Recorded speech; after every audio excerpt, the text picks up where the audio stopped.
They arrived back in the city long after sunset, exhaustion clinging to them like the last traces of airport air and hotel hallways.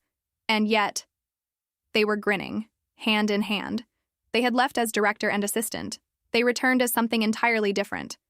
The quiet outside the terminal felt almost surreal. No boardrooms, no clients, no hovering expectations. Just the two of them standing there, fingers laced together, neither quite sure what came next. This was new. For both of them. Mira shifted slightly, her thumb brushing nervously over Rowan's knuckles. "So," she began softly, glancing up at her. "What do we do now?" Rowan paused, considering it. For once, she didn't have an immediate answer ready. Then she turned, a slow smile spreading across her face. "Well," she said, her tone lighter than Mira had ever heard it. "It's the weekend. I think it's only right that I at least take you on a proper date." She tilted her head slightly. "If you're up for it." Mira's eyes widened instantly. "Yes, of course, I'd love to," she blurted, far louder than intended. A few people nearby turned. Rowan laughed, warm and unrestrained. "I've never seen you with this much energy before." Mira's cheeks pinked. I'm excited, that's all." "It's okay," Rowan said gently. "I like seeing different sides of you." Her expression softened. "That's exactly why I want to take you out. I'd like to get to know you outside of work. No titles, no hierarchy." Mira's smile steadied. "I'd like that too." "Good." Rowan squeezed her hand. "Then I'll pick you up in an hour. If that's not too soon." Later that evening, the exhaustion had faded, replaced by anticipation. When Mira stepped outside, she smoothed her dress nervously, a soft, simple thing that felt just bold enough. Her heart jumped when she saw Rowan leaning casually against the car. Jeans, burgundy shirt, sleeves pushed up slightly. Relaxed, real. Rowan looked up and froze. Her eyes widened, words escaping her entirely for a second. "Mira, you look..." She ran a hand through her hair, almost flustered. "Wow, I don't even know what to say." Mira felt warmth rush through her. "Thank you. You look really good too." And she meant it.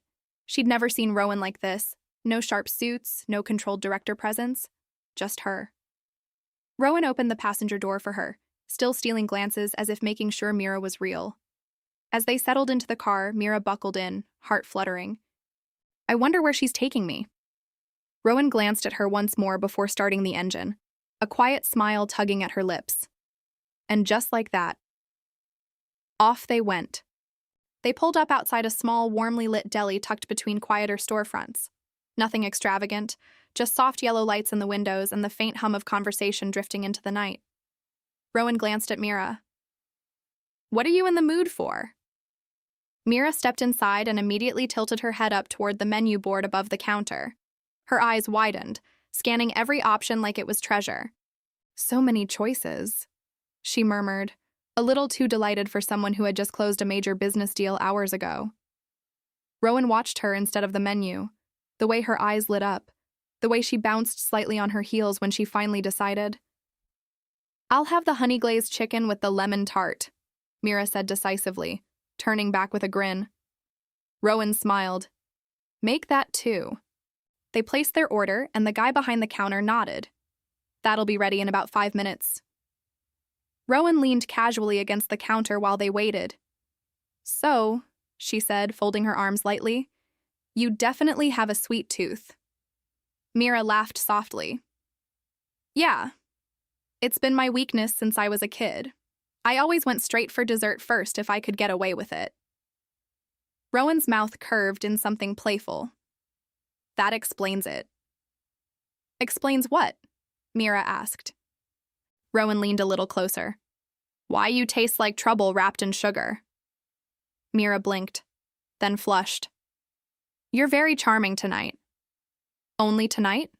Rowan asked lightly. Mira tried to look composed. Failed. "Maybe you've always been." Their food was handed over in a paper bag, warm against Mira's palms. Rowan nodded toward the door. "You don't mind if we take this somewhere else, do you?" I have another spot in mind. Mira shook her head instantly. I don't mind at all. The city blurred softly as they drove. Streetlights streaked gold across the windshield. Neon signs flickered past in muted color. The windows were cracked just slightly, letting in cool evening air that carried the scent of rain-washed pavement and distant greenery. Mira watched the lights glide by, her heart fluttering with anticipation. Where are we going? Rowan's hand rested casually on the steering wheel, but every so often she glanced at Mira, as if reassuring herself she was really there. They turned off the main road and climbed a quiet, winding path. When they stopped, Mira stepped out first and froze. Below them, the city stretched wide and luminous. Buildings glittered like constellations. Cars traced slow rivers of red and white through the streets. Rowan walked around the car, leaning back against the hood. I would usually take you somewhere a little more impressive, she admitted. A restaurant, something refined. She glanced at Mira. But I thought since we're both exhausted, it might be nice to just sit somewhere quiet. Talk, eat, no pressure. She hesitated just slightly. You're okay with this? Mira didn't answer right away. She was staring at the view, the wind gently lifting the edge of her dress. No, she said softly. Rowan's expression faltered for half a second. Then Mira smiled. It's beautiful. It's perfect. Thank you. Rowan exhaled slowly, watching her instead of the skyline. Yes, she murmured. Just perfect. They climbed onto the hood, sitting side by side with their legs dangling. The city hummed below them as they opened the bag and shared their food. Conversation flowed easier than it ever had in an office. Mira admitted she'd once dreamed of being an artist. She used to sketch constantly, filling notebooks with designs and imagined landscapes. I stopped when things got serious, she said quietly. I thought it wasn't practical. Rowan listened closely. You still could, she said. Mira laughed softly. Maybe. Rowan spoke about herself too, about the pressure of leadership, about feeling like she always had to be composed. There's not much room to hesitate when everyone expects certainty, she admitted. Up here, though, she didn't sound untouchable. She sounded real. They fell into a comfortable quiet, watching the city breathe. Then Mira paused. Her fingers tightened slightly around the paper bag in her lap. Rowan, what does this mean for work? The question hung gently between them. Rowan nodded, like she'd expected it. I intend to speak to HR, she said calmly. If you're okay with that. She met Mira's eyes. We'll be honest, transparent. I've been with the company long enough to know how these things go. She gave a small, reassuring smile. There's been worse scandal, trust me. As long as we handle it properly, it won't be an issue. One of us might need to move departments eventually, but that's manageable. Mira searched her face. You're not worried? Rowan reached over, brushing her thumb lightly over Mira's knuckles. I'm not worried. I just don't want you to feel pressured. Mira shook her head softly. It's fine, she said. It's worth it. She held Rowan's gaze steadily. I trust you. I want this. And under the city lights, with the quiet stretching around them and their hands resting together on the hood of the car, Rowan felt something settle deep in her chest. Not instinct, not hierarchy, just certainty. They returned to work prepared. Not hiding, not apologizing, just honest. The announcement stirred a ripple through the office almost immediately. Whispers in hallways, glances in meetings, curiosity buzzing louder than the coffee machines. Most of the shock wasn't about Mira, it was about Rowan. The woman who had shown zero interest in anyone for years, the untouchable alpha director, the one Omegas quietly competed for and always failed to impress. And now, she was taken, publicly, completely. People hadn't expected it. Some didn't believe it at first, but once it settled in, the overall reaction was surprisingly positive.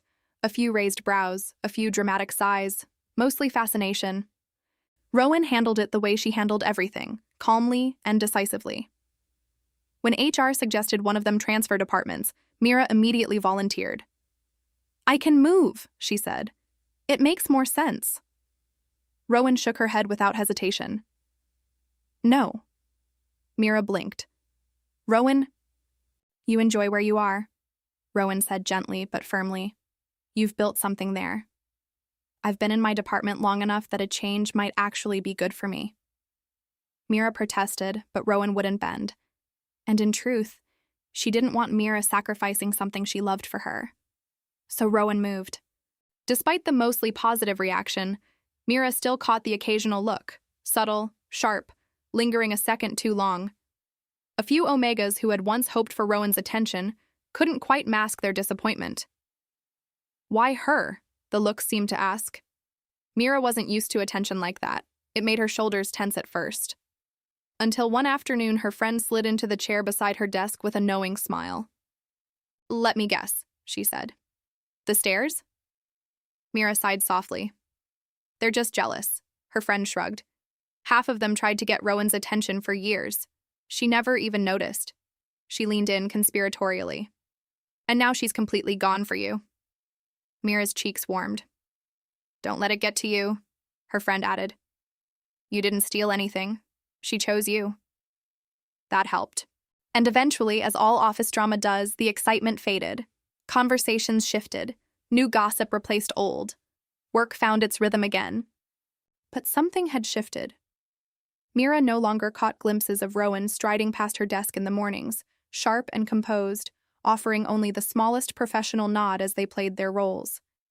She hadn't realized how much she'd treasured those quiet seconds, how her day used to feel anchored by them. Rowan felt it too. She missed the excuse of passing Mira's department on the way to meetings. Missed the subtle way Mira would straighten slightly when she sensed her nearby. Missed the silent understanding in a glance that lasted half a heartbeat too long. It was different now. Quieter during the day, more restrained. But it was better. Because they no longer had to steal moments. They no longer had to wonder. Every evening, without fail, they went home to each other. And somehow, that certainty made the distance during office hours feel less like loss, and more like anticipation. A year passed faster than either of them expected. Their relationship wasn't dramatic. It was steady, solid. 6 months in, Rowan had asked Mira to move into her penthouse. Voice calm, eyes hopeful in a way that still made Mira's heart flip. Mira said yes.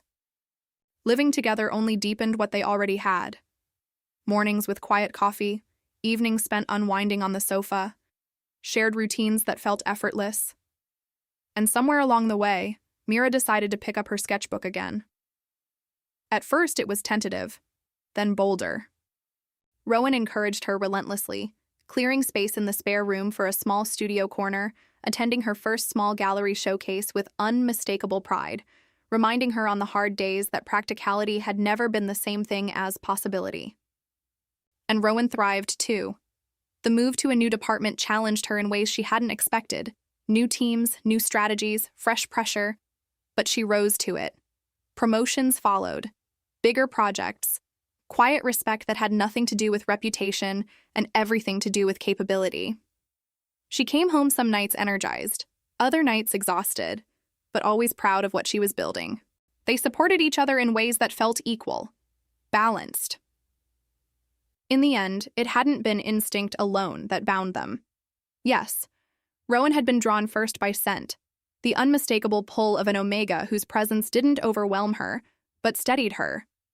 And Mira had felt it too, the quiet gravity of an alpha who didn't dominate the room for her, but made space. But instinct was only the beginning. What kept them was what they chose, the conversations, the patience, the way they stood beside each other in boardrooms and living rooms alike, the way Rowan learned to soften, and Mira learned to stand taller. Their bond deepened not because they were alpha and omega, but because they built something deliberate on top of that foundation. And with that bond, Rowan found something she had never expected: resilience. Unfamiliar scents that once made her tense no longer unsettled her the same way. The world didn't feel as sharp at the edges. Even when Mira wasn't physically beside her, it was as if her scent lingered, woven into Rowan's clothes, her skin, her memory, steadying her, grounding her, reminding her she was not alone. Instinct may have drawn them together, but love, the kind they built, was what made them unshakable. One evening, about a year after the business trip that changed everything, they were curled up on the sofa in their usual way. Mira tucked against Rowan's side, legs tangled beneath a soft throw blanket. Rowan had insisted on making dessert that night. "It's not a special occasion," Mira had laughed. "Does there have to be one?" Rowan replied. The dessert was simple, chocolate mousse topped with fresh berries. What Mira didn't know was that the ring wasn't hidden inside the food at all. It rested safely in a small velvet box, tucked discreetly beneath Mira's dessert plate. As Mira lifted her spoon, Rowan's heart pounded in a way it hadn't in years. After a few bites, Rowan reached forward, gently sliding the plate away. "Hey!"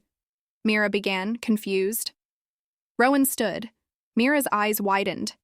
Rowan stepped in front of her, taking a slow breath. Then she knelt. Not rushed, not dramatic, just deliberate. She reached beneath the plate and brought out the small box. Mira gasped.